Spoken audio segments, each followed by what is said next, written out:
आप ऑडिबल हैं? आवाज आ रही है आपके पास?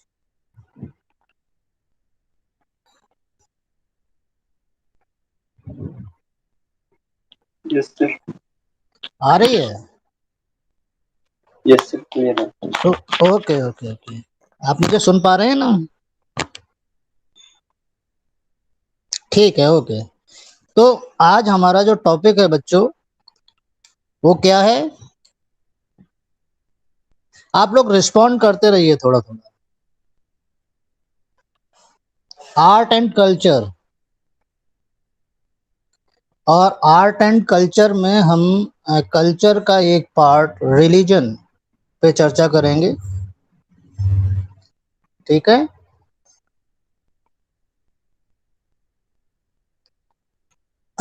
कल्चर से क्या समझते हैं आप? हेलो स्टूडेंट्स, आप यस सर। जी कल्चर से क्या समझते हैं?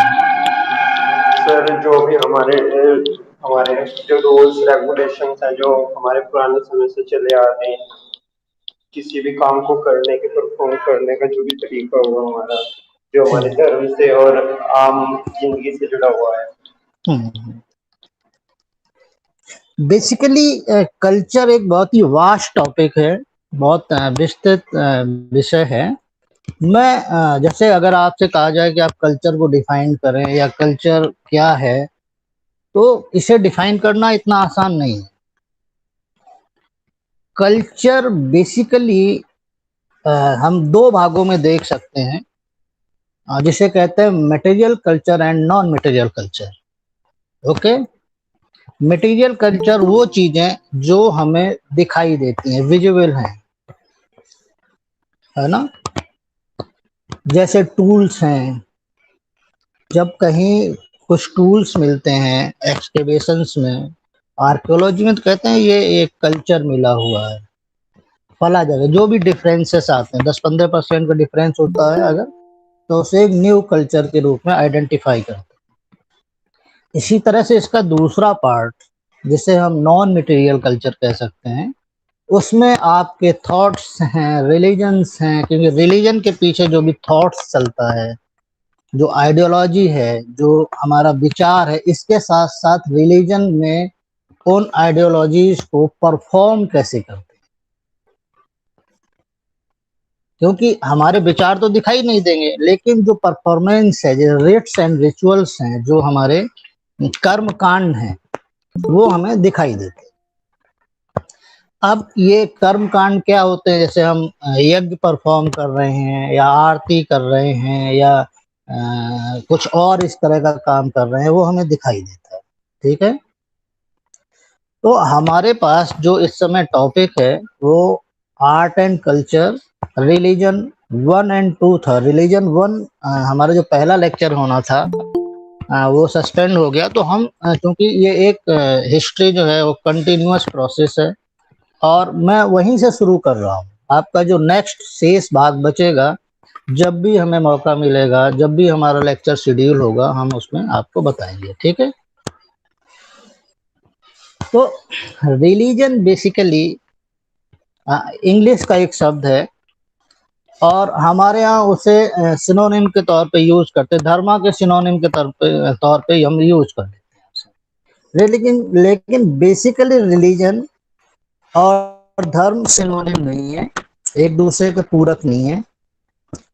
ठीक है? बट जहाँ यहाँ जिस सेंस में यूज किया गया है, हम उसी सेंस में बात कर रहे हैं।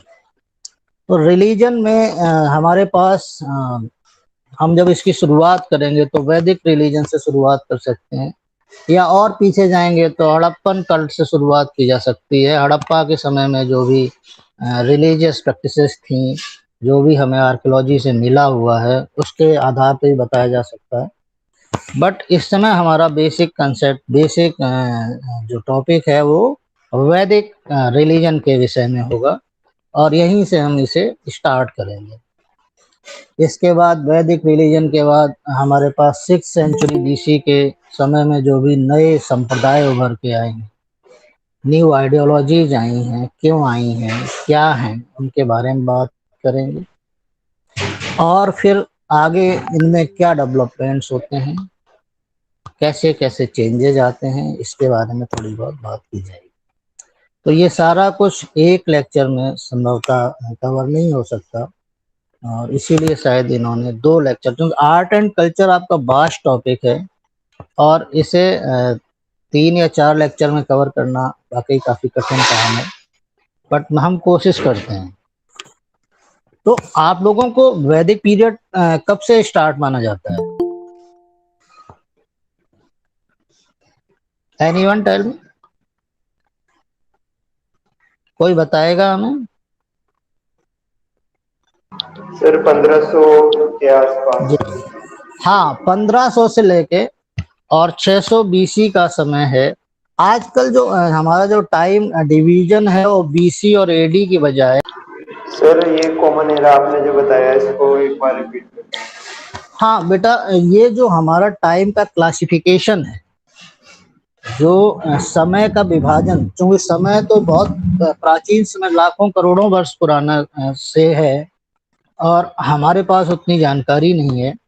तो हम जब स्टार्टिंग में इसे समझने के लिए, चीजों को समझने के लिए कि कोई समय कितना पुरानी, कोई हम कितनी पुरानी बात कर रहे हैं, तो हम आज से कंपेयर कर सकते हैं, आज से कोई घटना कितने वर्ष पुरानी रही होगी। ठीक है, पहले इसे जो क्लासिफिकेशन था वो बीसी और एडी था, मतलब बिफोर क्राइस्ट एंड एट डिमेनो, क्राइस्ट के बाद का समय। क्राइस्ट जो कि एक पर्टिकुलर रिलीजन क्रिश्चियनिटी से संबंधित हैं, तो एक तरह से ये जो डिवीजन है वो एक रिलीजियस बेस्ड डिवीजन कहा जा सकता है, एक रिलीजन बेस्ड डिवीजन कहा जा सकता है। अब आधुनिक समय में, अब रिसेंटली मतलब कुछ सालों से इसे जो कॉमन एरा और बिफोर कॉमन एरा के रूप में हम डिस्क्राइब करते हैं। बीसी को बीसीई कह सकते हैं और एडी को बीसी, मतलब सीई कहा जाता है, कॉमन एरा। ठीक है, ओके सर। ओके। तो अब जैसे आपने अभी रिस्पॉन्ड किया था कि हमारा जो वैदिक टाइम पीरियड है वो करीब करीब 1500 बीसी या बिफोर कॉमन एरा से शुरू हुआ था। तो आज से ये घटना लगभग कितने वर्ष पुरानी हो गई? मुझे लगता है करीब करीब 3500 वर्ष पुरानी है, 3500, 3000, है ना? तो इसी से रिलेट, मतलब इतना ही समझना है कि आज से कोई बात, हम कितनी पुरानी बात कर रहे हैं, कितने वर्ष निकल गए हम। तो बीसी में ये शुरुआत होती। अब जो वैदिक पीरियड है इसे हम 2 भागों में बांट के समझने की कोशिश करते हैं। पहला जो है उसे ऋग्वैदिक काल या अर्ली वैदिक पीरियड कहा जाता कहते हैं, और दूसरे वाले से जो 1000 बीसी से 600 बीसी तक का उसे लेटर वैदिक पीरियड कहा जाता है। ठीक है, तो ये जो अर्ली वैदिक पीरियड है, यहाँ का रिलीजन कैसा होगा और लेटर वैदिक पीरियड में उसमें क्या क्या चेंजेस आ जाते हैं रिलीजन में, क्यों आ जाते हैं, इन्हें समझने की जरूरत है। तो आप ये बताइए कि ये जो सोसाइटी है अर्ली वैदिक पीरियड की, वो किस तरह की है? एनीवन? वो तो एग्रीकल्चर से बेस्ड होगी या नहीं, फिर आप अपना नाम भी बोल दिया करिए। आकाश तोमर सर। हैं? आकाश तोमर। हाँ आकाश जी, आप बताइए। सर ये एग्रीकल्चर पे बेस्ड होगी या फिर बोल सकते हैं हम जानवरों को खाते हैं इस तरह की सोसाइटी। और कोई बोलेगा, और कोई बताएगा? एनीवन? आकाश के अलावा कोई और बताना चाहेगा? चलिए मैं बता रहा हूँ। तो ये जो अर्ली वैदिक पीरियड की सोसाइटी है वो एगैलिटेरियन सोसाइटी है, लगभग समतावादी समाज है। मतलब जो सोशल ऑर्डर है, सोशल हायरार्की है या जो सोशल डिवीजन है वो यहाँ पे ना के बराबर दिखाई देता है। जैसे समतावादी समाज के, लगभग समतावादी समाज का। और यहाँ की इकोनॉमिक एक्टिविटीज कैसी हैं? अभी आकाश ने बताया कि एग्रीकल्चर, बेटा एग्रीकल्चर अभी नहीं दिखाई देगा आपको। इसके बाद वाले फेज में कहीं आपको थोड़ी बहुत भूमिका एग्रीकल्चर की दिखाई देती। स्टार्टिंग में जो ये समाज है, यहाँ की इकोनॉमिक एक्टिविटी है वो पेस्टोरल्स हैं। ये कैसे हैं? पेस्टोरल्स, नोमैडिक पेस्टोरल्स हैं। आप समझ रहे हैं मेरी बात? Yes sir. नोमैडिक मतलब, हाँ, यस यस, जी सर। नोमैडिक का मतलब होता है वो लोग जो एक जगह स्थायी नहीं, घूमने वाले लोग, घुमंतु। और पेस्टोरल्स उस समाज को कहते हैं जहां पे पशुपालन मुख्य भूमिका में होता है। ठीक है, तो ये जो सोसाइटी है वो नोमैडिक पेस्टोरल्स हैं। और इनके पास मुख्य चीजें क्या हैं? गाय है, घोड़े हैं, मेनली यही चीजें हैं। और इनकी इकोनॉमी गाय पे ही निर्भर करती है। इसीलिए यहाँ इस समय कोई मॉनेटरी सिस्टम नहीं है, कोई मुद्रा का प्रचलन नहीं है। चीजों या किसी भी चीज की कीमत जो है वो गाय के रूप में तय की जा सकती है। जैसे किसी मुखिया की कीमत है 100 गाय सत दे कहा जाता है। तो इस तरह से वो काऊ जो है एक इकोनॉमिक इकाई के रूप में भी देखी जा सकती है। इस टाइम पीरियड में आप देखते हैं कि बहुत सारे टर्म्स डेराइव्ड हैं गो से, गाय से, है ना। जैसे गव्यूती है, गवेषणा है, गोप है, गोधूली है, दोहिता है। तो इसी से डेराइव टर्म है। मतलब इकोनॉमिक एक्टिविटीज में एनिमल्स, पशुओं की महत्वपूर्ण भूमिका है। और इन्हीं को प्राप्त करने के लिए, गायों को ही प्राप्त करने के लिए संघर्ष होते हैं, इन्हीं की रक्षा करने का प्रयास किया जाता है।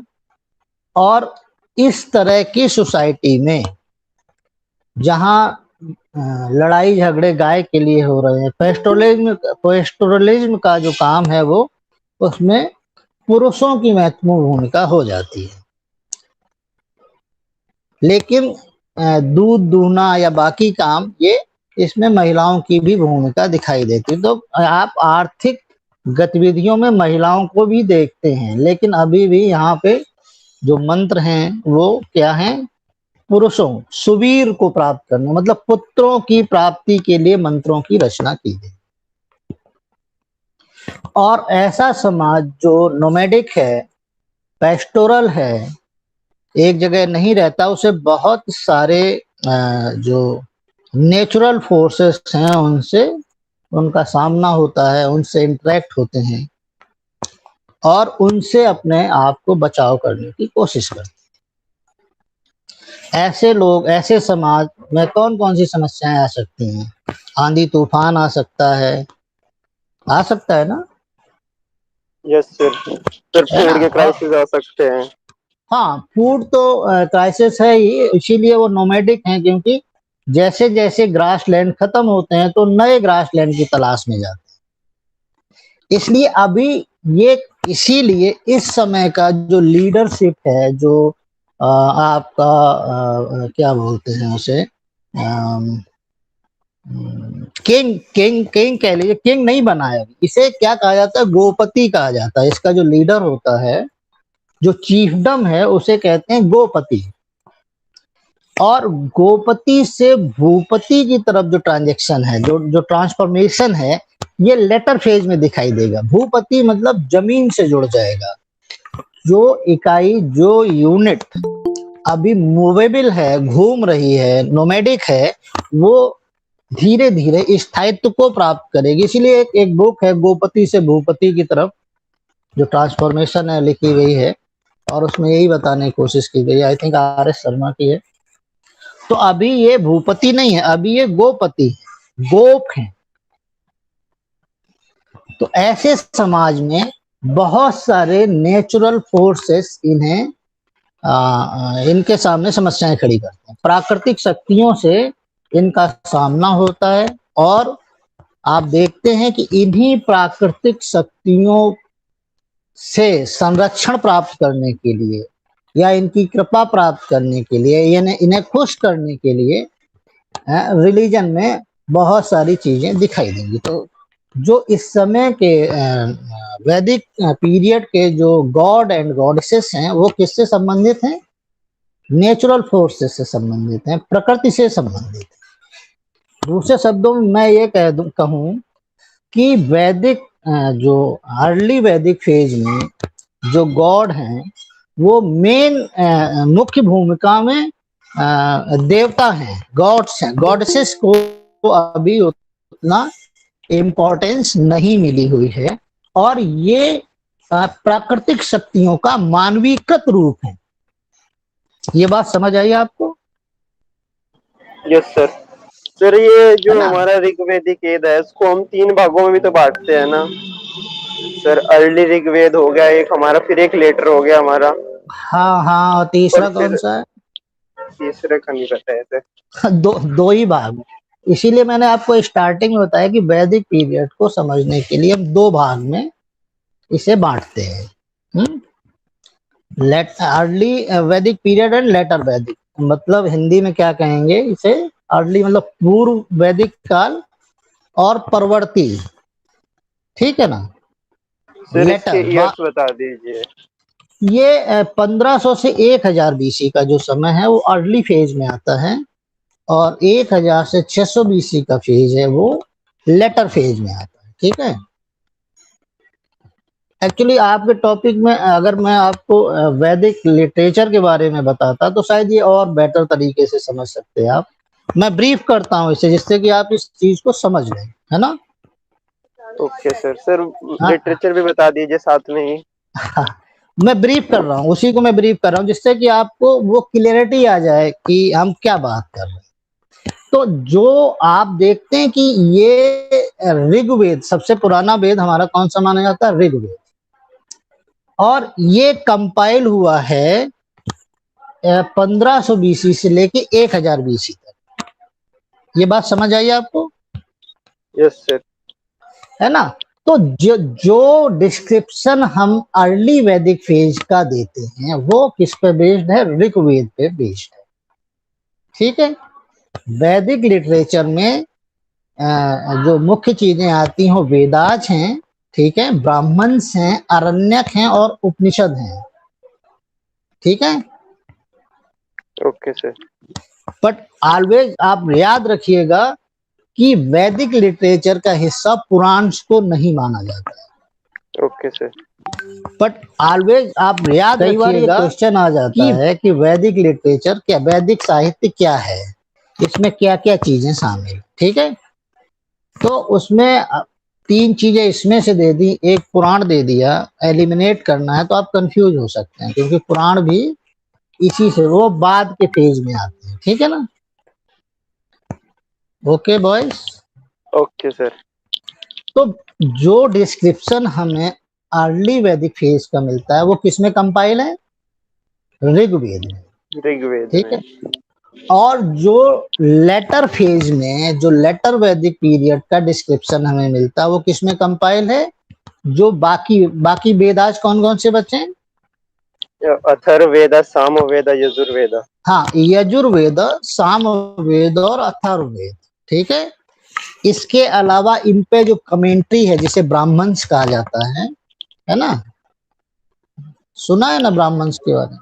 यस सर, ब्राह्मण सुना है। हाँ, तो सभी वेदास के ऊपर जो उनके अपेंडिक्स हैं वो कमेंट्री है, उसे ब्राह्मण्स कहते हैं, ठीक है। और इसी के आगे फिर अरण्यक होते हैं, ठीक है, और फिर उपनिषदाज हैं, ठीक है। तो ये जो बाकी 3 वेद हैं, ब्राह्मण्स हैं, अरण्यक्स हैं और उपनिषद हैं, इनमें जो डिस्क्रिप्शन दिया गया है वो लेटर फेज के बारे में बताया गया है। ओके। Okay sir. और इसमें डिस्क्रिप्शन में क्या है, सोसाइटी के बारे में है, वहाँ के पॉलिटिकल सिस्टम के बारे में है, वहाँ की इकोनॉमी के बारे में है, वहाँ का रिलीजन क्या है, उनके विचार क्या हैं, उनके बारे में है ना। तो हम इसकी बात करते हैं। अब आप मुझे ये बताएंगे अरण्यक का क्या मतलब होता है? सर ये तो नहीं पता, ये कुछ इस तरह से होगा कि जो वेदास थे उनको सिंपल भाषा में कुछ नो, समझाने के लिए लिखा। हाँ वो तो कमेंट्री हो गई, ब्राह्मण जिन्हें कहते हैं, है ना। अरण्यक वो जटिल हिस्सा है, कॉम्प्लेक्स है, जिसे समझने के लिए एकांत की जरूरत होती है। ओके। Okay sir. जब आप शांति से, आपको कोई डिस्टर्ब ना करे, वहां पे आप अपना मनन कर सकते हैं। मान लीजिए आपके चारों तरफ शोर शराबा है, तो आप अपने आप को केंद्रित कर पाएंगे? आप अपना ध्यान केंद्रित कर पाएंगे? नहीं कर पाएंगे आई थिंक। तो अरण्य का मतलब क्या है बेटा? जिसको मतलब कि जो अकेले में पढ़ा जाए हमारा। नहीं नहीं, अरण्य का मतलब क्या है? अरण्य किसे कहते जटिल। हैं? One, forest. समझ में आया? Yes sir. अरण्य का मतलब है जो चीजें आप वन में जाके, जंगल में जाके, एकांत में, वहां शोर शराबा नहीं होगा, लोग नहीं होंगे ना, तो ऐसी जगह जा, इसीलिए अरण्यक कहेगा कि इनको समझना जटिल है, इसलिए एकांत की जरूरत है। और एकांत कहाँ मिलेगा? जंगल में। तपस्या करने लोग कहाँ चले जाते हैं? वन में चले जाते हैं, जिससे उन्हें कोई डिस्टर्ब ना कर सके, है ना। तो अरण्यक है। और उपनिषदाज में क्या है बेटा? पता नहीं। पता नहीं। तो उपनिषद जो वैदिक फिलॉसफी है, ये भी क्वेश्चन पूछा जाता है कि वैदिक दर्शन का ग्रंथ कौन है ना। तो वैदिक दर्शन का ग्रंथ क्या होगा? उपनिषद। ठीक है। Okay sir. जी सर। क्योंकि दर्शन अपने आप में एक ऐसा विषय है जो कॉम्प्लिकेटेड है, जो जटिल है, जिसे आसानी से नहीं समझा जा सकता। इसका अर्थ हुआ उपनिषद। इसे अगर आप विच्छेद करेंगे तो उपनिषद मतलब क्या हुआ इसका? गुरु के पास बैठ के सीखना। ठीक है। सर इसको रिपीट कर दीजिए एक बार, इसके वर्ड के मीनिंग को। उपनिषद, हाँ, हाँ। उपनिषद का जो विच्छेद होगा या उसका जो अर्थ होगा वो ये होगा, उपनिषद। ठीक है। जी सर। तो इसका मतलब है कि गुरु के पास बैठ के सीखना। मतलब ये कॉम्प्लेक्स है, दर्शन अपने आप में इतना जटिल है कि उसे सीखने के लिए, उसे समझने के लिए आपको गुरु के पास जाना पड़ेगा। गुरु के शरण में, गुरु के पास बैठ के सीखिए। ठीक है। और ये क्या है? फिलोसफिकल लिटरेचर है वैदिक पीरियड का या वैदिक रिलीजन का। ठीक है।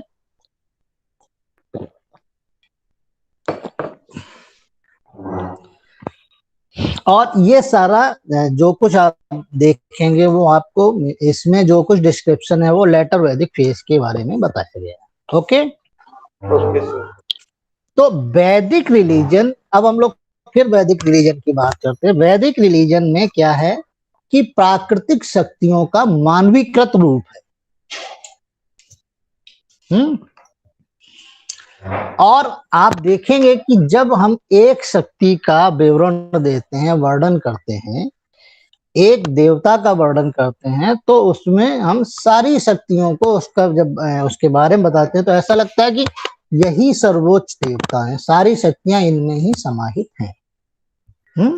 जब हम दूसरे देवता के बारे में बात करते हैं तो उनके डिस्क्रिप्शन में लगता है कि सारी शक्तियां इन्हीं के पास हैं, सारी शक्तियां इन्हीं से जनरेट हुई।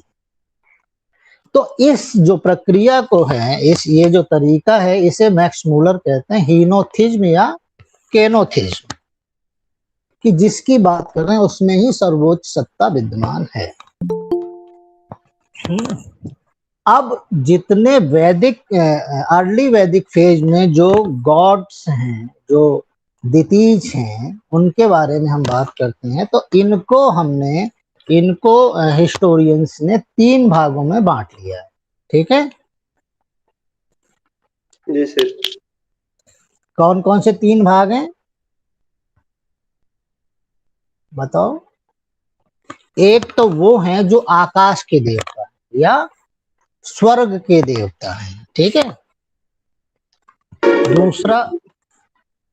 दूसरा वर्ग वो आता है जो अंतरिक्ष के देवता हैं, और तीसरा वर्ग वो है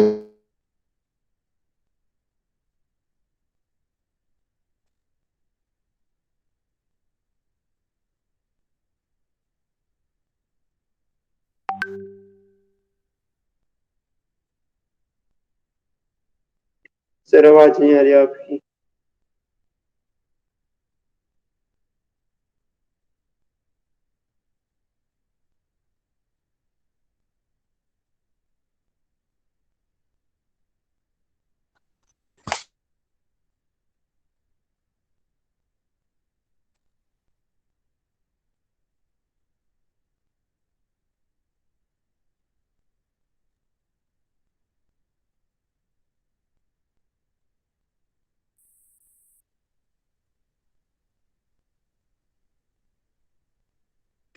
हेलो।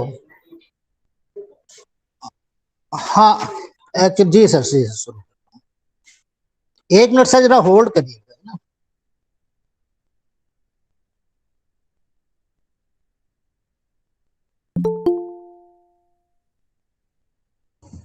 हाँ जी, हेलो वॉइस। यस हाँ, सर। एक्चुअली अभी हमारे प्रिंसिपल साहब का फोन आ गया तो मैं उसे अटेंड करने लगा। तो हम लोग क्या बात कर रहे थे बेटा? सर देवताओं के 3 तरह के हाँ, देवताओं के बारे देवताओं को, क्योंकि बहुत सारे देवता हैं, बहुत सारे गॉड्स हैं, और उनको हमने 3 भागों में बांट लिया। स्वर्ग के या आकाश के देवता, दूसरा अंतरिक्ष के देवता, वायुमंडल के देवता, और तीसरे वर्ग में आप रखते हैं पृथ्वी से जुड़े हुए देवता। ठीक है, यस सर। अब आकाश के देवता कौन कौन से हैं? जैसे दियोस है, दियोस अपने आप में आकाश के लिए ही डैशबोर्ड किया गया है।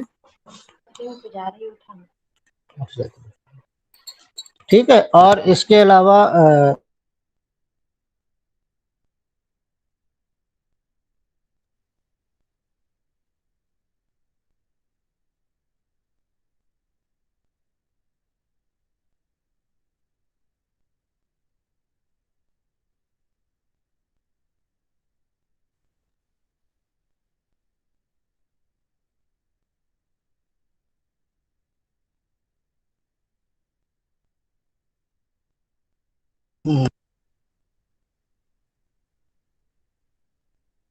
दियोस, जी जी, ऑन कर लिया सर।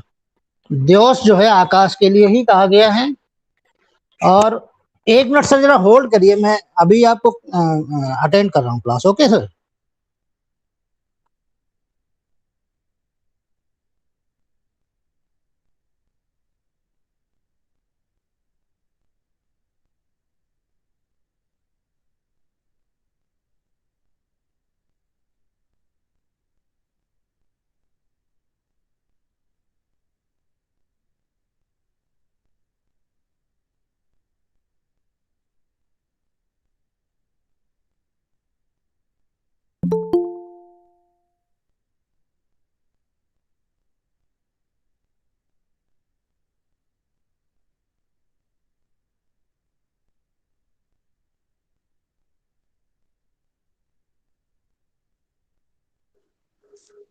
Hello sir.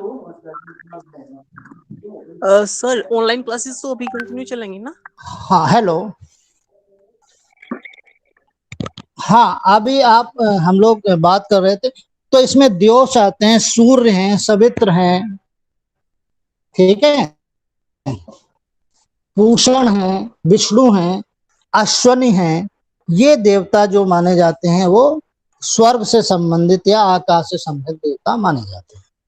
जो अंतरिक्ष से संबंधित देवता हैं उनमें कौन कौन से हैं? इंद्र हैं, तो सॉरी, हाँ, इंद्र हैं, मरुत हैं, वायु हैं, पार्जन्य हैं। इन्हें आप वायुमंडल से, क्योंकि आप जानते हैं कि इंद्र किसके देवता है? झंझावात के देवता हैं, हवाओं के देवता हैं, तूफान लाते हैं।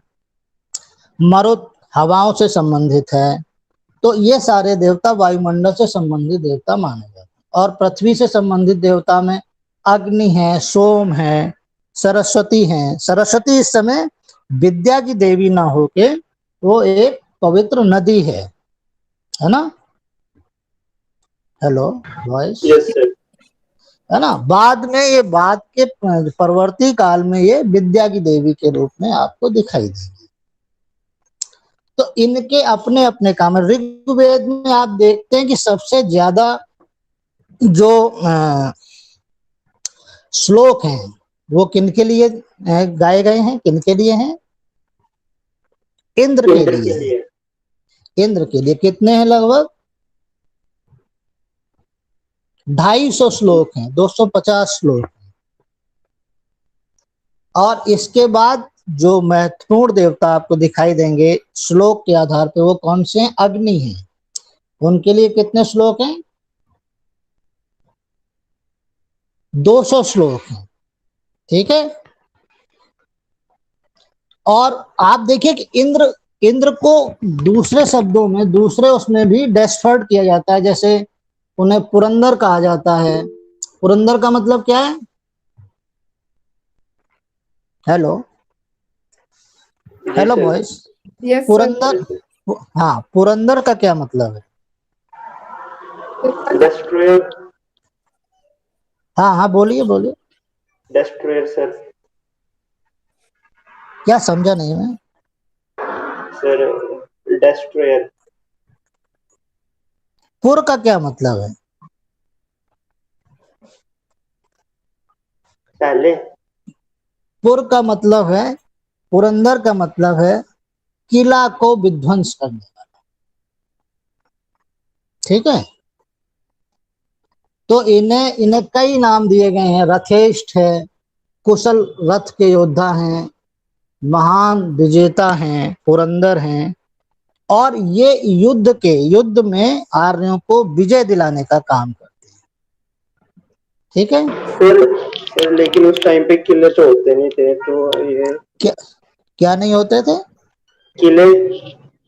समझा नहीं? किले? हाँ जी सर। हाँ हाँ, मैं आपको बता रहा हूं कि किले से मतलब यहाँ पे आप, ऐसा तो है नहीं कि हिस्ट्री 1500 BC से ही शुरू हुई है ना?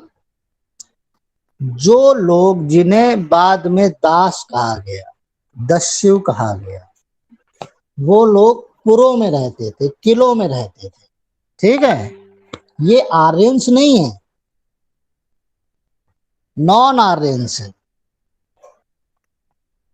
और ये इन्हीं के पुरों को, इन्हीं के किलों को ध्वस्त करके ये आगे बढ़ते।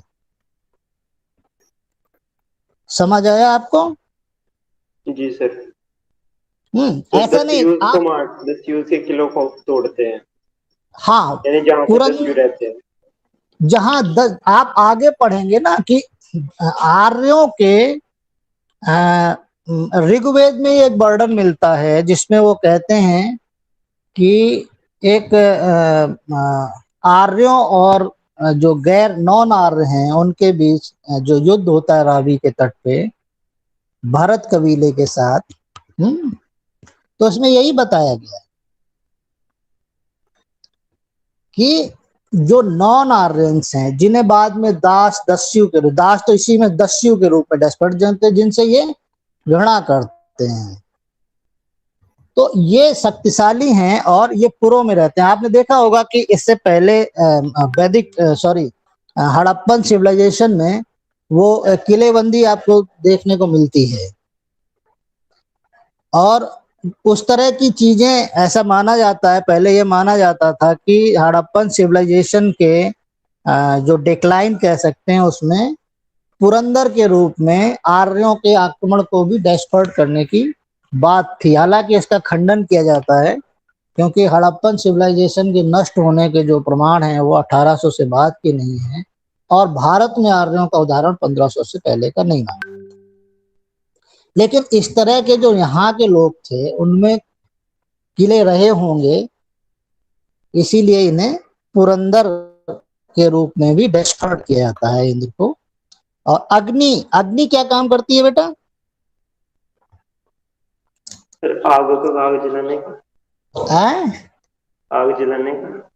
हाँ, जलाने का मतलब जितनी इम्प्योरिटीज हैं उन्हें नष्ट कर सकती है, जो अशुद्धियां हैं उन्हें दूर करती है। आपने ऋग्वेद में आपने एक विदेह माधव की कथा पढ़ी होगी शायद, कि उनका एक राहु गण है जो वो है विदेह माधव, आगे आगे जाते हैं और घृत, उनके मुंह से घृत शब्द निकलने से आग बाहर आ जाती है और वो जंगलों को जलाते हुए आगे बढ़ती है और कहाँ तक पहुंचती है? बिहार में गंडक नदी तक पहुंचती है। तो वहां तक उसके पूर्वी तट पर रहने के लिए वो कहा जाता है कि आप यहाँ तक आर्य रह सकते हैं, इसके उधर आर्यों को जाने की मनाही है। तो यहाँ पे आप देखिए अग्नि क्या करती है, ये जंगल को साफ करने के काम भी आ रही है, नई बस्तियां चाहिए। तो और दूसरा काम क्या करती है, ये मीडिएटर है किनके बीच में? मनुष्य के और देवताओं के बीच। ठीक है, ये कैसे जी सर। मीडिएटर है, कैसे मीडिएटर का काम करेगी कि अभी जो वैदिक पीरियड में हमारी जो रिट्स एंड रिचुअल्स हैं, जो पूजा की तरीके हैं, जो कर्म कांड है, वो क्या है? यज्ञ और हवन है। ये लोग अभी यज्ञ और हवन के माध्यम से ईश्वर को खुश करने की कोशिश करते हैं। तो उन्हें जो परफॉर्मेंस होता है उसमें आप जो हवन की सामग्री होती है वो चढ़ाते हैं। और अग्नि जिस देवता के लिए चढ़ाएगी वहां तक पहुंचाती है। ठीक है, सर तो यज्ञ का ओरिजिन इसी फेस में माना जाता है, अर्ली ऋग्वेद।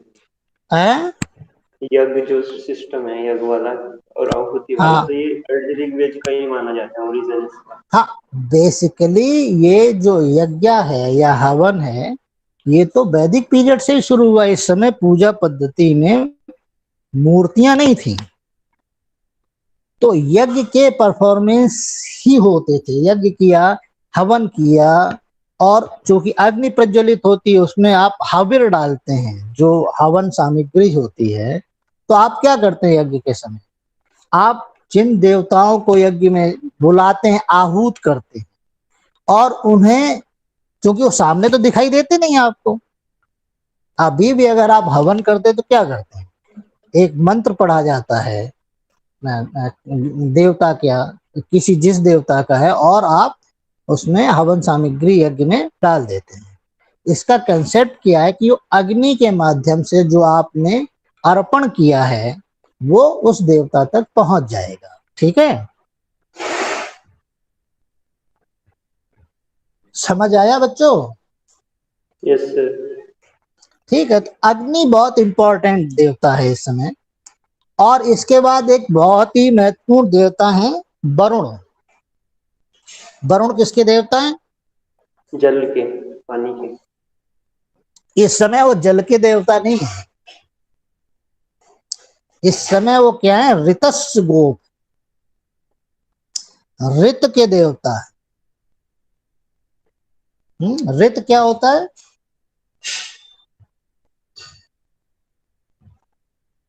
जानते हैं आप? No sir. ऋत का मतलब वो नैतिक नियम विनियम है जो जिनकी देखभाल वरुण ने करनी है, कि कोई उन नैतिक नियमों का उल्लंघन तो नहीं कर रहा है। तो ऋतस्य गोप हैं, इन्हें असुर भी कहा गया है। ठीक है, जिस तरह से इंद्र को ब्रात संहारक के रूप में, ब्रात एक असुर है जिसका वो संहार करते हैं, है ना, तो उसके लिए भी डेफर्ड किया जाता है। तो इस तरह से ये ऋतस्य गोप ऋत की रक्षा करते हैं और नैतिक नियम व्यवस्था को बनाए रखने का काम। ठीक है, इसके अलावा आप देखते हैं सूर्य हैं। सूर्य एक रथ पे सवार जो एक बताए जाते हैं देवता है, और इनके विभिन्न रूप हैं। जैसे सवित्र है, वो सूर्य का ही एक रूप है। तो आपको पता है कि गायत्री मंत्र किन के लिए है? सविता देवता के लिए। हाँ, सवित्र के लिए है ना। वो मित्र है, वो भी इन्हीं का रूप है। पूषण, पूषण का नाम सुना है आपने? No sir. हाँ, तो एक देवता पूषण के रूप में भी दिखाई देते हैं, जिन्हें ये कहा जाता है कि ये देवता जो है पशुओं के और चरवाहों के देवता है। मतलब जब जानवर जंगल में भटक जाते हैं तो इन्हें रास्ता दिखाते हैं। ठीक है, परवर्ती काल में ये देवता अपना रूप बदल के शूद्रों के देवता के रूप में डेस्फर्ड किए जाने लगते हैं, पूषण को। ठीक है, इसी तरह से आप देखते ये हैं परवर्ती काल कौन सा होता है? परवर्ती काल का मतलब लेटर फेज, जो उत्तर वैदिक काल आएगा, जो बाद वाला। मैंने बताया था ना, हम वैदिक पीरियड को दो भागों में बांटते हैं, अर्ली एंड लेटर, है ना। तो अर्ली को कहते हैं पूर्ववर्ती और लेटर को कहते हैं परवर्ती। ठीक है, ओके सर। लेकिन ये ओके। पशु के देवता है, इनको तो शिव को माना जाता है, शिव पशुओं के हाँ, देवता है। अभी अभी इस पीरियड में शिव नहीं आए हैं। ठीक है, शिव रुद्र के रूप में यहां दिखाई देते हैं, और बाद में लेटर फेज में शिव के रूप में आपको दिखाई देंगे। अभी शिव उतने इंपॉर्टेंट नहीं है जितना कि वो लेटर फेज में हो जाएंगे। लेटर फेज में आप सबसे बड़े देवताओं में आप देखेंगे प्रजापति को या ब्रह्मा को, विष्णु को और शिव को। ओके, बट अर्ली फेज में आप सबसे इंपॉर्टेंट देवताओं में किन्हें देखते हैं? इंद्र को, अग्नि को और वरुण को। ठीक है, जी सर। है ना। ये चूंकि समय के साथ साथ चीजें बदलती हैं इतिहास में, तो ये सारी चीजें वहां पे कैसे तय करी जाती हैं? मंत्रों के, किसके लिए कितने मंत्र, कितने श्लोक, कितनी संहिताएं दी गई। ओके, अब यहां सारी चीजें मैंने आपको बताया, ये सोसाइटी कैसी है। फिर एक देवता सोम है। सोम समझते हैं आप? अमृत अमृत या नहीं, अमृत के लिए यहाँ नहीं यूज हुआ है।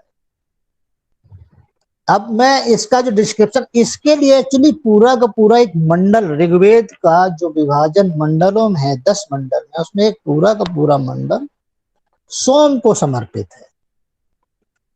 और सोम एक ऐसी पेय पदार्थ है जो पौधे से प्राप्त किया जाता है, और जिसे पीने के बाद व्यक्ति तरन्नुम में चला जाता है, ऊर्जा भर जाती है। ठीक है, तो इस तरह का डिस्क्रिप्शन आप यहां देख सकते हैं। कुछ और पूछना है बेटा? अब तक वर्ण सिस्टम का ओरिजिन नहीं हुआ है? वर्ण सिस्टम क्या समझ? वर्ण सिस्टम, वर्ण व्यवस्था। Hello, yes sir.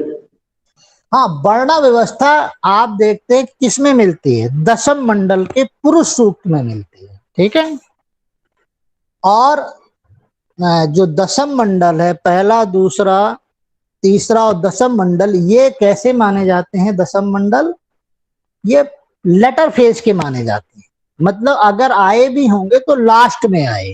ठीक है, आप देखिए कि एक व्यक्ति ऋग्वेद में ये कहता है कि मैं कवि हूं, मेरी माता आटा पीसने वाली हैं और मेरे पिता वैद्य हैं। तो एक ही परिवार में तीनों तरह के काम करने वाले लोग दिखाई देते हैं, इसीलिए इसे कैसा समाज कहा जाता है? इगैलिटेरियन सोसाइटी कहते हैं, लगभग समतावादी। लेकिन जो पुरुष सूक्त है, जहां पे हिरण्यगर्भ की कल्पना की गई है, वहां पे ये डिवीजन आपको दिखाई देगा। बहुत बड़ा है ये पुरुष सूक्त, बहुत बड़ा डिस्क्रिप्शन है जिसमें सब कुछ समाया हुआ है। तो इसी में से, पुरुष सूक्त में से ही आप देखते हैं कि प्रजापति के बॉडी के अलग अलग पार्ट से ये वर्णा सिस्टम निकाला गया है। इसे कह सकते हैं कि डिवाइन थ्योरी ऑफ वर्णा सिस्टम। तो ऋग्वेद में ये नहीं दिखाई, लेटर फेज में दिखाई देता है। लेकिन ओके? ये पार्ट तो उसका ही है ना, ऋग्वेद का ही। हाँ, ऋग्वेद का है, लेकिन वो लेटर फेज में, दोनों में अंतर को समझने की जरूरत है। मैंने आपको बताया था कि यहाँ की जो ऋग्वेद की इकोनॉमी है या जो अर्थव्यवस्था है, वो किस तरह की है? मेनली नोमार्डिक सर, पोस्चरल नोमार्डिक, पैस्टोरल नोमैडिक्स है। ठीक है, मतलब इसीलिए यहाँ पे आप ऋग्वेद में जो मुख्य देवता हैं वो गॉड हैं, मेल हैं।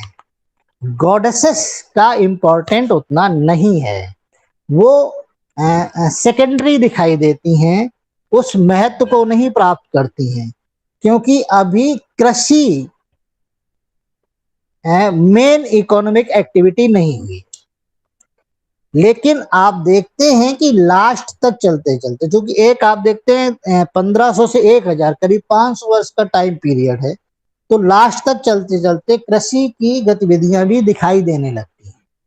और कृषि से संबंधित जो सूक्त हैं, जो श्लोक हैं, वो क्षेपक माने जाते हैं, बाद में जुड़े हुए माने जाते हैं और बहुत थोड़े हैं। जबकि ज्यादातर चीजें पशुओं से, उन्हें ढूंढने से, उन्हें प्राप्त करने से, उनकी एक्टिविटीज से जुड़ी हुई हैं।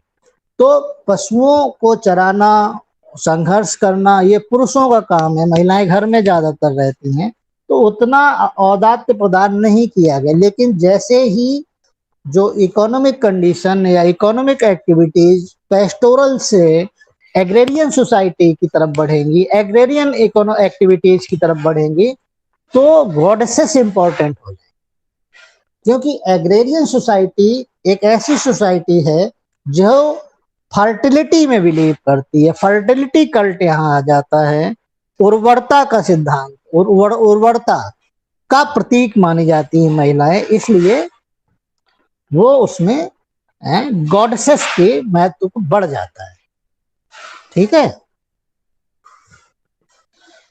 नहीं समझ आया है ना? तो अभी, बट बाद में इनका महत्व बढ़ जाएगा। अभी जो देवी देवता है, जैसे आप देखते हैं अश्वनी है, अश्वनी एक देवता है, जानते हैं अश्वनी के बारे, अश्वनी देवता के बारे? ऐसा कहा जाता है कि वो जो रास्ता भटक जाते थे, एक तो ये जुड़वा देवता के रूप में, अलग नहीं है, अश्वनी जुड़वा देवता के रूप में माने जाते हैं, और उषा या सूर्य के पति के रूप में इन्हें बताया जाता है कि ये अश्वनी को, सूर्य का काम क्या है, सूर्य की पुत्री हैं, और वो अश्वनी को सूर्य से जोड़ने का काम करते हैं।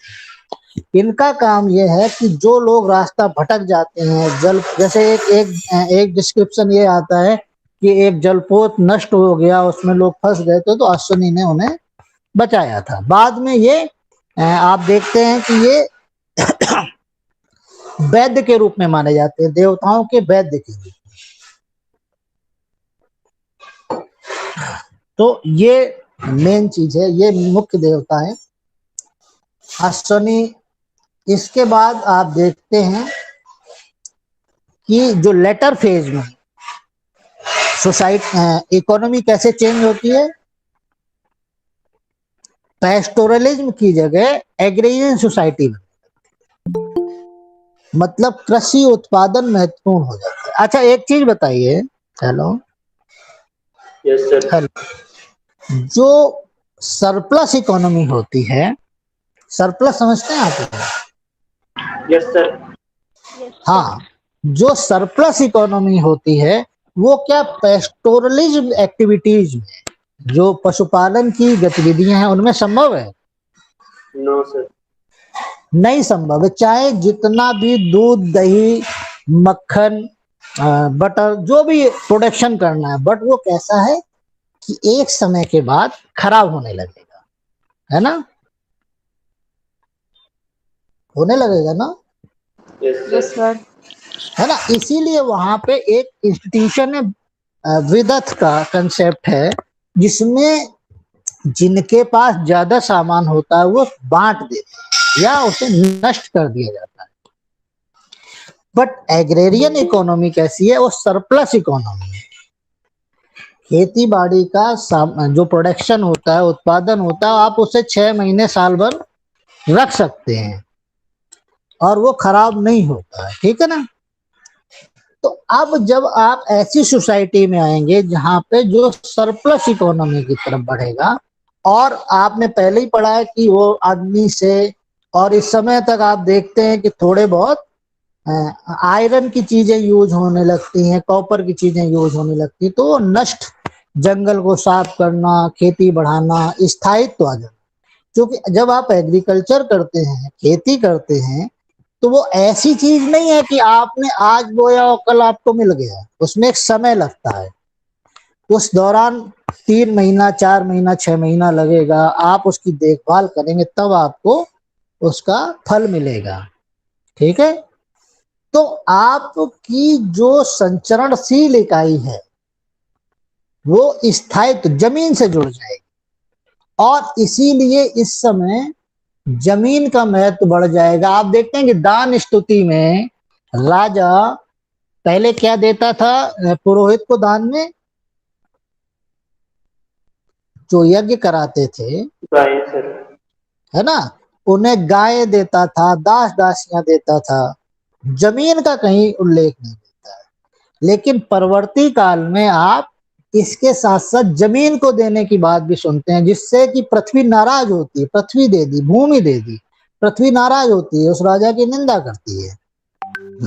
तो इसका मतलब है कि जमीन का महत्व बढ़ने लगा, स्थायित्व आ गया, है ना? अब जो आदमी घूम फिर के अपनी रोजी रोटी कमा रहा, उसके लिए जमीन का क्या महत्व है? आज यहाँ है, कल दूसरी जगह है। लेकिन जब आप एक जगह रहने लगते हैं तो ज्यादा से ज्यादा जमीन, ज्यादा से ज्यादा चीजें आपको एक्वायर करने की जरूरत महसूस होती है। तो यही बात आप यहाँ देख सकते हैं, ठीक है? अब यस सर। अब यज्ञ जैसे काम जो हैं यज्ञ करने के, वो आप देखते हैं कि उसमें कुछ जो प्रीस्ट हैं, जो पुजारी हैं, जैसे होता है जो मंत्रों का उच्चारण करता है, ठीक है? जो उद्गात है, जो सामवेद के मंत्रों का गायन करता है। जैसे अद्वयुर है जो यजुर्वेद के मंत्रों पे करता है। ब्रह्म है जो पूरे के पूरे उस परफॉर्मेंस को सुपरवाइज करता है, जिसके नियंत्रण में वो यज्ञ या हवन चल रहा है, ठीक है?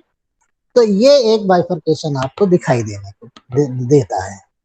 लेकिन परवर्ती काल जो देवी देवता, जो देवता अर्ली फेज में इम्पोर्टेंस थे, उनका वो लेटर फेज में उतने इम्पोर्टेंट नहीं रहते हैं, ठीक है? और इस समय जो विष्णु एक उतने महत्वपूर्ण देवता नहीं थे, महत्वपूर्ण देवता के रूप में उभर के आते हैं। और आगे चल के इसी से भागवत धर्म की या वैष्णव कल्ट की शुरुआत होती है जाके बाद के फेज में। आप इसके बाद के फेज में महाभारत के समय के आसपास आते आते आप देखते हैं कि वासुदेव या वासुदेवक के रूप में एक नया कल्ट, एक भागवत कल्ट या वैष्णविज्म की शुरुआत आप देख सकते हैं। दूसरा इंपॉर्टेंट देवता, पहले आपको प्रजापति का काम क्या है? जो ब्रह्मा के रूप में स्टैब्लिश होते हैं, वो क्या करते हैं? Hello, yes sir. है ना?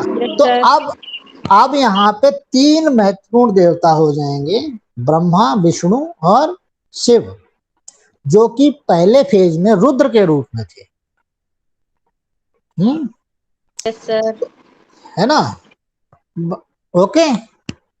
Okay sir. यस हाँ, सर। तो यहाँ पे जो ट्रांसफॉर्मेशन दिखाई देगा वो आपको, आप देखते हैं कि जिस तरह की इकोनॉमिक एक्टिविटी होती है, समाज भी उसी तरह का बनता है, राजनीतिक व्यवस्था भी उसी आधार पर, उसी पे बेस होती है, और आपका जो रिलीजन है वैसा ही रिलीजन होता है। जब पेस्टोरलिज्म थे तो महत्वपूर्ण कौन थे? देवता थे। लेकिन जब एग्रेरियन सोसाइटी आ जाएगी, जैसे जैसे एग्रीकल्चर बढ़ेगा, तो देवियों का महत्व कंटिन्यूसली बढ़ता दिखाई देगा। आप देखते हैं कि हड़प्पन सिविलाइजेशन में देवियों का महत्व आप देख सकते हैं, जहाँ पे वो कई बार उनके गर्भ से पौधा निकलता दिखाई देता है, जो जो फिगर्स मिले हुए हैं वहां पे। इससे क्या पता चलता है कि फर्टिलिटी को, उर्वरता का महत्व वहां पे ज्यादा है। तो धीरे धीरे आप देखते हैं कि बाद में जो गॉडसेस का इंपॉर्टेंस बढ़ेगा, और आगे चल के वो शक्ति के रूप में इस्टेब्लिश हो जाएंगी, जिसे शाक्त कल्ट कहते हैं। ठीक है? इसी में फिर तंत्रसिज्म भी, तांत्रिक क्रियाएं भी, तंत्रसिज्म भी जुड़ जाता है आके। ठीक है ना? बट ये हम बाद में बताएंगे। अब हम आते हैं 6th सेंचुरी बीसी तक आ गए। अब हम आते हैं 6th सेंचुरी बीसी में जो नए नए धर्मों की उत्पत्ति होती। ये मालूम है आपको? सर किस टाइम तक ये तक चले क्लास ये? है बेटा? किस टाइम तक चले क्लास ये? क्लास आपका 12:30 बजे तक का है। Okay sir. तो हम क्या बात कर रहे थे? 6th सेंचुरी बीसी की। आप देखते हैं कि ये जो समय है 6th सेंचुरी बीसी का, ये ऐसा समय है जब न केवल भारत में बल्कि विश्व के कई देशों में, कई जगह नए नए संप्रदायों की उत्पत्ति होती।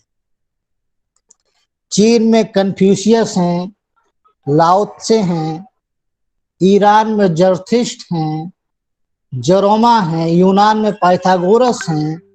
ये सब मतलब विश्व स्तर पे भी ये परिवर्तन आपको दिखाई दे सकता है। और यहाँ पे आप देखते हैं कि जैन लिटरेचर, बुद्ध लिटरेचर में भी इस समय के जो संप्रदाय हैं उनका उल्लेख मिलता है। तो 6th सेंचुरी बीसी में आप देख सकते हैं जो मेटलिस्टिक कल्ट्स हैं, क्या बोलते हैं, भौतिकवादी संप्रदायों की उत्पत्ति दिखाई देती है। ठीक है? और इनकी संख्या लगभग 63 के आसपास है, कहीं कहीं 62 भी लिखा मिलता है। और इसका एक जो हमारे पास सोर्स पता चलता है इनके बारे में बुक का, वो 8th सेंचुरी की एक है किताब, तत्व पल्लव सिंह जयराशि की। उसमें इसके बारे में जो एकमात्र रचना भी, एकमात्र किताब भी कही जा सकती है, इन भौतिकवादी संप्रदायों के बारे में उल्लेख मिलता है। ठीक है? Yes sir. अब वो भौतिकवादी संप्रदाय क्या, भौतिकवाद से क्या मतलब, मेटलिस्टिक से क्या मतलब?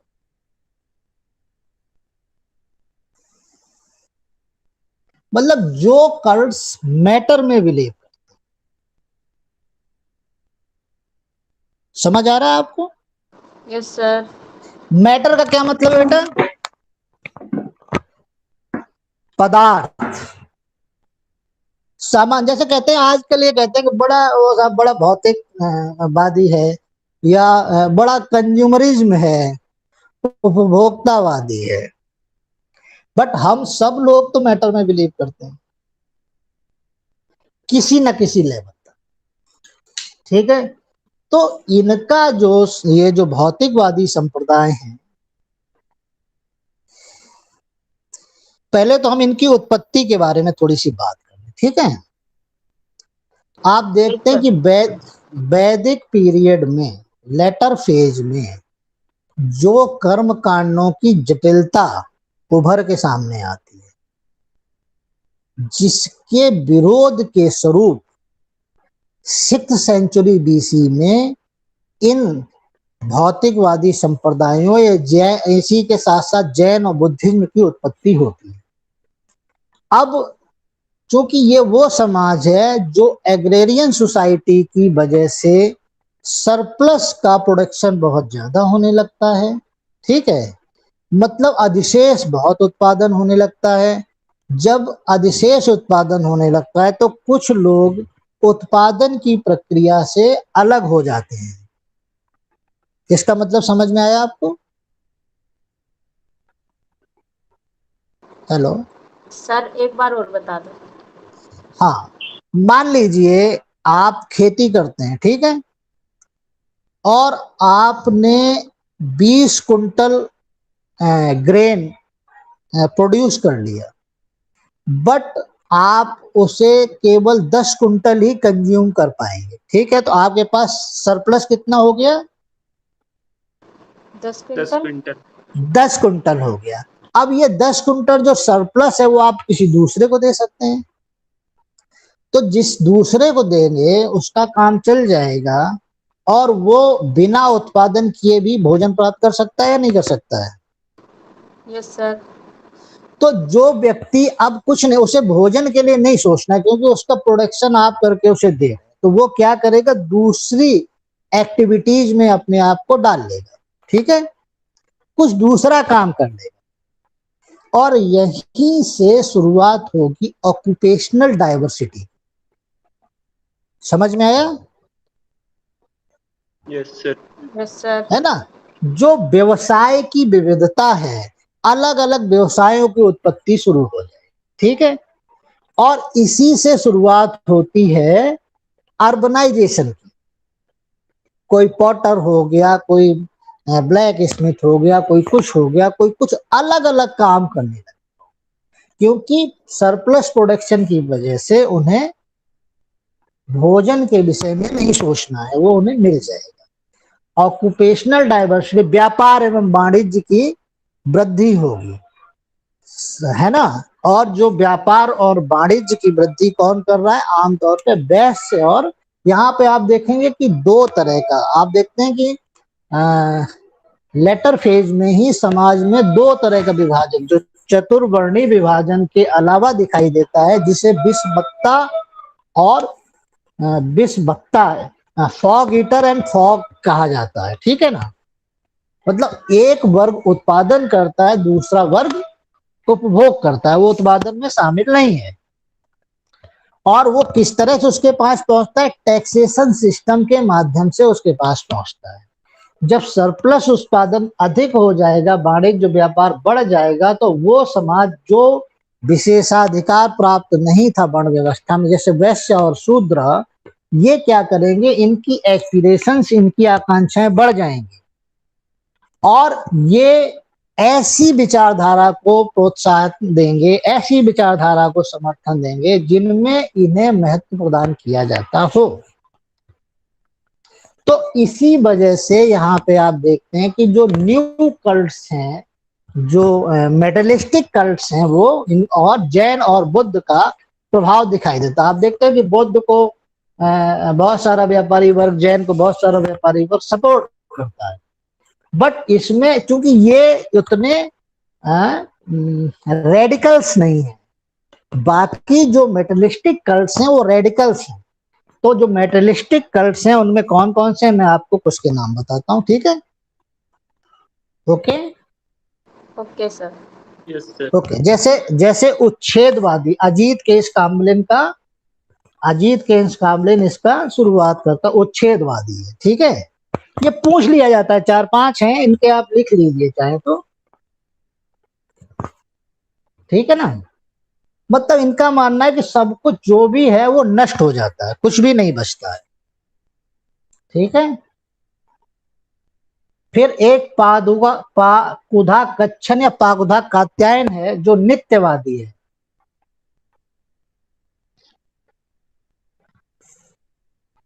फिर एक संदेहवादी है जिसकी शुरुआत संजय बेल्ट पुत्र करते हैं। फिर एक अक्रियवादी। हाँ हाँ बोलिए। सर आप इनको लिख के उसमें भेज दियो, ग्रुप में भेज देना। अरे यार ऐसा है भाई साहब, कल मेरा जी सर। ऑफलाइन क्लास होगा तो पूछ लेना। ठीक है सर, ओके। ठीक है। और इसके अलावा एक पुराण कश्यप है, पूरन कश्यप है, पुराना कश्यप, जो अक्रियवादी है। आपको बहुत सारी जगह मिल जाएगा, मैं तो केवल बेसिक कंसेप्ट आपको बता रहा हूँ। ठीक है।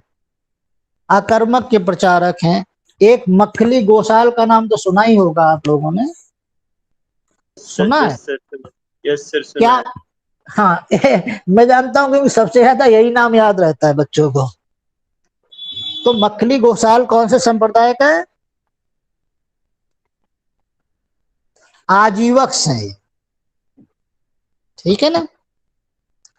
आजीवक की जो प्रैक्टिसेस हैं वो जैन धर्म के काफी करीब मानी जाती है ना। और एक और इम्पोर्टेंट नाम आपने सुना होगा जिसे कहते हैं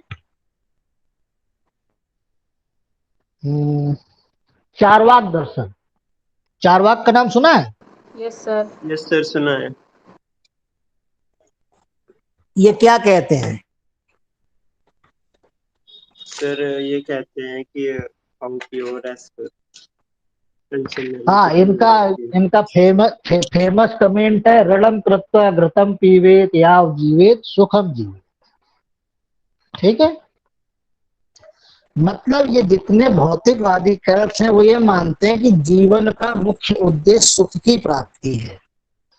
आज चारवाक ये मानता है कि आप सुख से जिए, चाहे ऋण लेके ही उसे सुख का भोग करें, उपभोग करें, क्योंकि मृत्यु के बाद कुछ भी नहीं शेष रहता है। जो कुछ है जीवन है, सुख का दर्शन है और सुख की प्राप्ति करिए। पाप और पुण्य जैसी कोई परिकल्पना नहीं है। ओके। यस ना सर। अच्छे काम करने से आपको पाप पुण्य मिलेगा, न बुरे काम करने से पाप मिलेगा। That is okay. इसका मतलब यह नहीं है कि भैया बुरे काम करना शुरू कर दिए। हाँ? तो ये इनका दर्शन है। तो ये क्या है? मेटलिस्टिक कल्ट्स हैं, इसीलिए कहा गया कि भौतिकवादी संप्रदाय हैं, या इन्हें कई बार नास्तिक संप्रदाय के रूप में भी डिस्कॉर्ड करते हैं। बट इनका क्या है कि मैटर में बिलीव है ना। ज्यादा से ज्यादा सुख सुविधा प्राप्त करना, यही जीवन का उद्देश्य होना चाहिए। और शायद इनकी इसी रेडिकल विचार की वजह से इनका बहुत ज्यादा प्रसार नहीं हुआ। इसी में आप दो कल्ट और देखते हैं, जैनिज्म और बुद्धिज्म के। निगंठनाथ पुत्र जो हैं, जिन्हें महावीर भी कहा गया, वो जैन धर्म के तीर्थंकर हैं। और महावीर गौतम बुद्ध, जो जिन्होंने बौद्ध धर्म का शुरुआत की। ठीक है ना। जिनके फॉलोअर्स जो संगठित हुए और बुद्धिस्ट कहलाते हैं। ठीक है। Yes sir. तो हम लोग एक मिनट बेटा, अभी हम जो बात कर रहे थे जैनिज्म और बुद्धिज्म की, मेनली हमारा जो कंसर्न है, ये इसमें भौतिकवादी संप्रदाय बताने के बाद जैनिज्म और बुद्धिज्म के बारे में बात करते हैं। ठीक है ना। तो जो आप देखिए कि जो बुद्धिज्म है, बौद्ध धर्म है, वो उन्हें किसने उसकी शुरुआत करी थी? महात्मा बुद्ध। महात्मा बुद्ध। इनका नाम क्या था बचपन का? सिद्धार्थ। सिद्धार्थ। सिद्धार्थ। और ये जो थे, ये जो शाक्य कुल के जो इनके पिताजी थे शुद्धोधन, वो राजा थे, है ना। Yes sir. कपिल वस्तु के। तो जब इनका जन्म हुआ उस समय राजा ने कुछ स्वप्न देखा, और उसका जो स्वप्न दृष्टा थे, जिसके बारे में वो बताते थे, उनसे बात की तो उन्हें बताया गया तो या तो ये बहुत ही बड़े सन्यासी होंगे या चक्रवर्ती राजा होंगे। तो अब एक राजा कभी ये नहीं चाहेगा कि उसका पुत्र, कोई पिता नहीं चाहता है कि उसका पुत्र सन्यासी हो जाए, है ना, घर बार सब Yes, छोड़ sir. के चला जाए। Yes, sir. राजा राजा भी नहीं चाहते हैं। तो ये कहा गया कि भाई कैसे इसे विरक्ति से, सन्यासी का मतलब आज के सन्यासी नहीं है, वो तो आसक्त है चीजों के प्रति। सन्यासी का मतलब है सांसारिक सुख से विरक्ति, सांसारिक सुख में ना पड़ना। और सांसारिक सुख क्या है? भौतिकवाद है, चीजों के प्रति लालसा, इच्छा होना, ज्यादा से ज्यादा मैटर को इकट्ठा करना, ना मिलने पे दुखी होना, है ना। तो इन्हें राजा ने क्या किया कि इन्हें वो सारी सुख सुविधाएं दी और ऐसा कुछ भी ना देख पाए ऐसी व्यवस्था करी जिससे कि इनके मन में विरक्ति उत्पन्न हो। जो अवस्था इनकी हुई तो इनकी शादी कर दी गई। किनसे कर दी? इनकी पत्नी का नाम क्या था?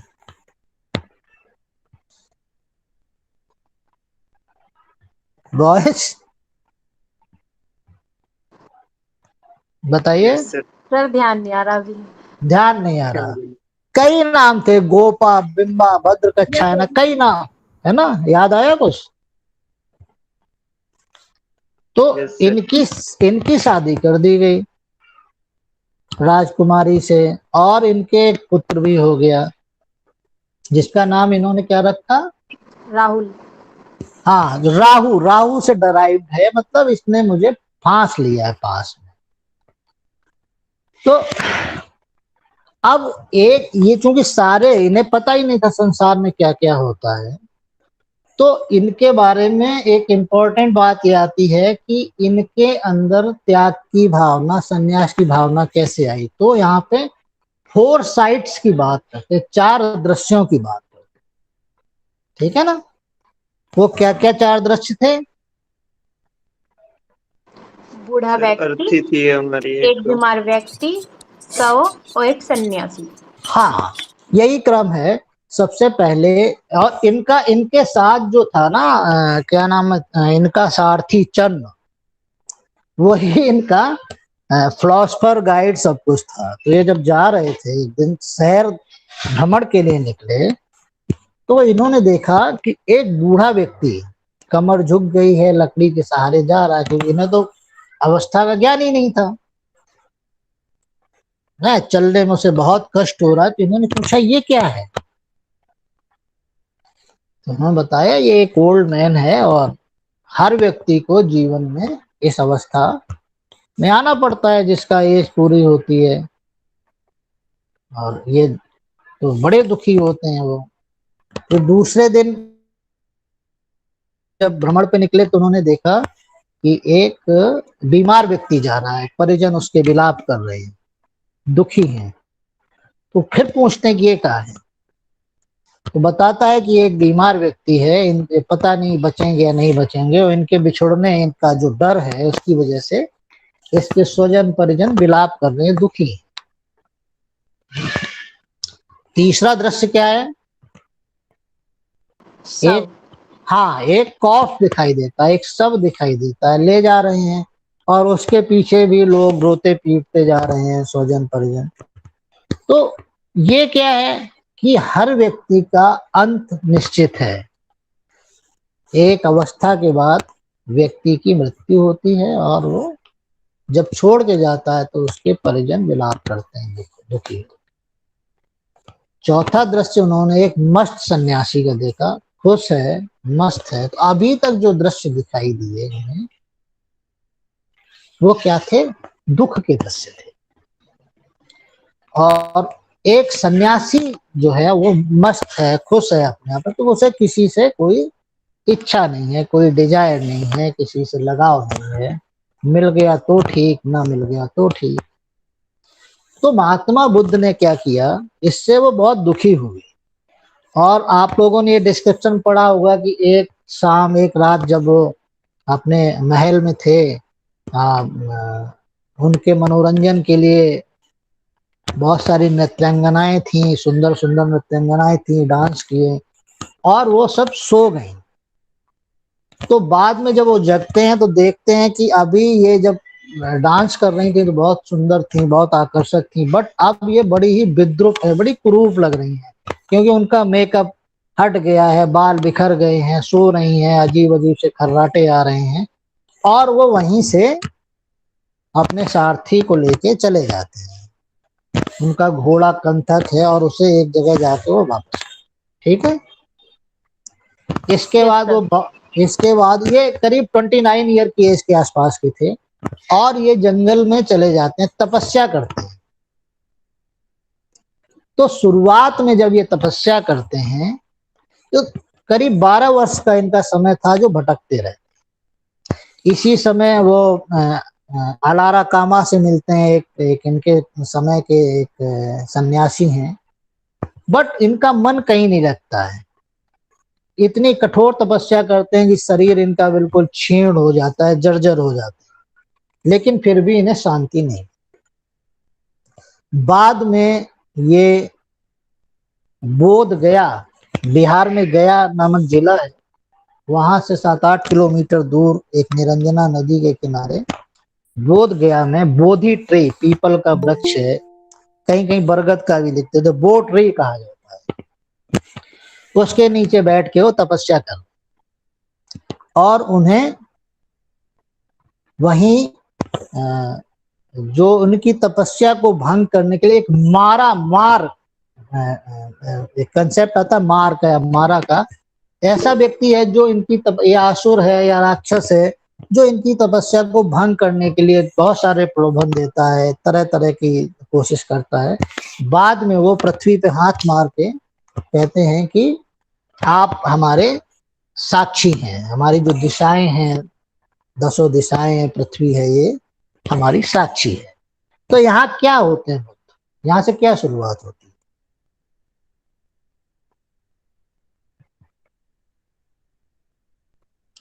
ही वॉज इनलाइटेंड,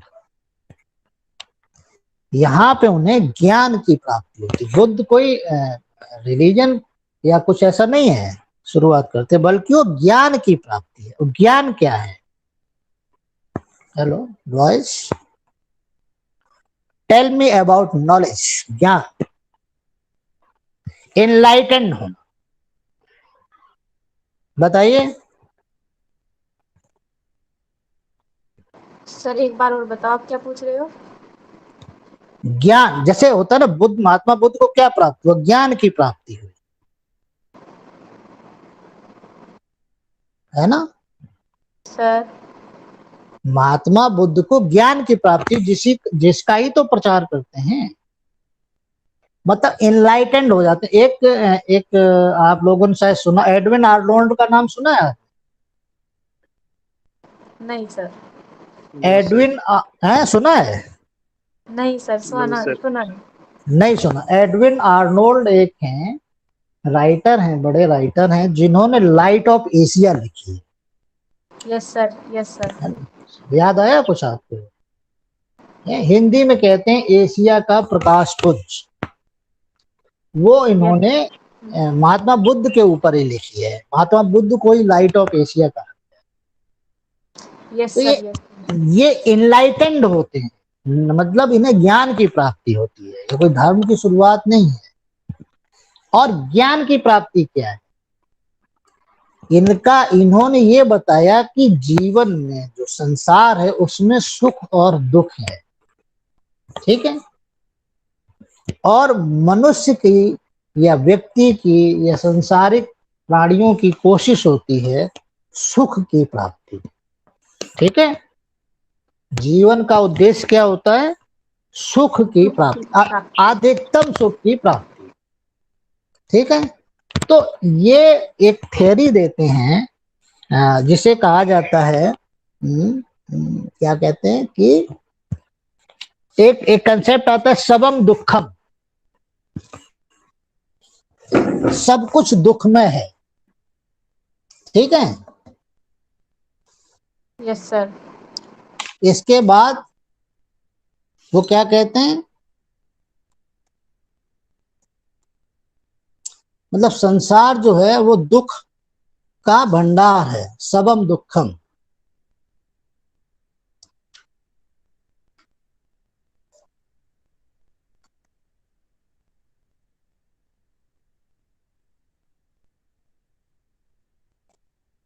इसके बाद वो क्या कहते हैं बताओ? नहीं मालूम? No sir. दुख, दुख समुदाय, दुख समुदाय मतलब दुख का कारण है ना? दुख का कारण क्या है बेटा? इच्छा है। आप, हाँ यस एग्जैक्टली, जो हमारी इच्छा है, जिसे यहाँ पे इस्पहा कहा गया है, डिजायर। तो दुख का कारण इच्छा है। इच्छा, आपको रसगुल्ला खाने का मन कर रहा हो और ना मिले तो आप दुखी हो जाएंगे, होंगे कि नहीं होंगे? Yes sir. है ना? है, मतलब आप जो करना चाहते हैं वो ना हो तो दुख होगा। इसी तरह से वो कहते हैं कि किसी प्रिय से बिछड़ना भी दुख है और किसी अप्रिय से मिलना भी दुख है। अब कोई ऐसा व्यक्ति जो आपको पसंद ना हो और मिल जाए तो आपको लगेगा अरे यार कहाँ मिल गया आपको, है ना? तो ये दुख का कारण क्या है? इस्पहा है, इच्छा है। अब वो आगे कहते हैं कि इसी में आप आगे चलेंगे तो इसका एक मेन कारण आएगा, इसी में आता है प्रतीत समुत्पाद, जो 12 फोल्ड एक एक तरीका है, 12 चरणों का एक चक्र है, जिसमें अविद्या, अज्ञान की वजह से दुख होता है। और इसी में जब आगे चलेंगे तो वो बताते हैं कि दुख निरोध, दुख को रोका जा सकता है, ठीक है ना? फिर इसका जो चौथा चरण है वो क्या है? दुख निरोध प्रतिपदा, मतलब इसके विनाश के उपाय हैं। विनाश के उपाय क्या हैं? कैसे आप विनाश कर सकते हैं इसका? अष्टांगिक मार्ग का सहारा लेके, अष्टांगिक मार्ग का अनुसरण करके आप दुख का विनाश कर सकते हैं। अब ये है ना, इसी को मध्यम मार्ग भी कहा गया है। मतलब जो बुद्धिज्म का जो कंसेप्ट है वो मध्यम मार्ग का है, मध्यम मार्ग का है, एक्सट्रीमिज्म नहीं है यहाँ पे। जैसे जैन में क्या है कि वो एक्सट्रीम है, अहिंसा के प्रति एक्सट्रीम लेवल पे हैं, झाड़ के चलते हैं, मास्क लगाए रहते हैं, कहीं कोई कुछ भी किसी भी तरह से हिंसा ना हो। बट बुद्धिज्म में अहिंसा की बात है, बट वो एक्सट्रीम लेवल नहीं है, क्योंकि जो एग्रेरियन सोसाइटी है वो जब प्लफिंग करेगी, खेत को जोतेगी, तो उसमें बहुत सारे कीड़े मकोड़े मर जाते हैं। तो अहिंसा को इस लेवल पे वो एक्सेप्ट नहीं करते हैं। इसीलिए आप देखेंगे कि जैनिज्म में जो सबसे ज्यादा उनके फॉलोअर्स हैं वो ट्रेडर्स हैं, व्यापारी वर्ग है, जबकि बुद्धिज्म में हर तरह का दिखाई देगा। और इसका विस्तार आप देखते हैं पूरा का पूरा साउथ एशिया, ईस्ट एशिया में आप इनका प्रचार देख सकते हैं। आपका चीन है, जापान है, कोरिया है और बहुत सारे देश हैं जो बुद्धिज्म को मानते हैं। Yes sir. तो एक्सट्रीम लेवल नहीं है। तो सब ये जो अष्टांगिक मार्ग है वो क्या है? 8 फोल्ड पाथ है। मतलब सम्यक दृष्टि, वस्तुओं को वास्तविक रूप में पहचानिए।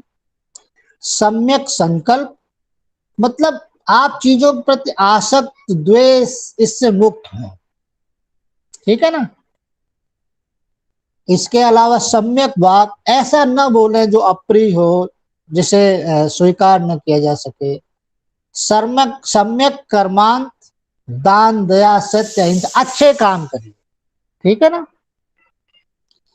इसके अलावा है सम्यक आजीव, ऐसा आचरण हो जो सबके लिए उपयुक्त हो, अनुकूल हो।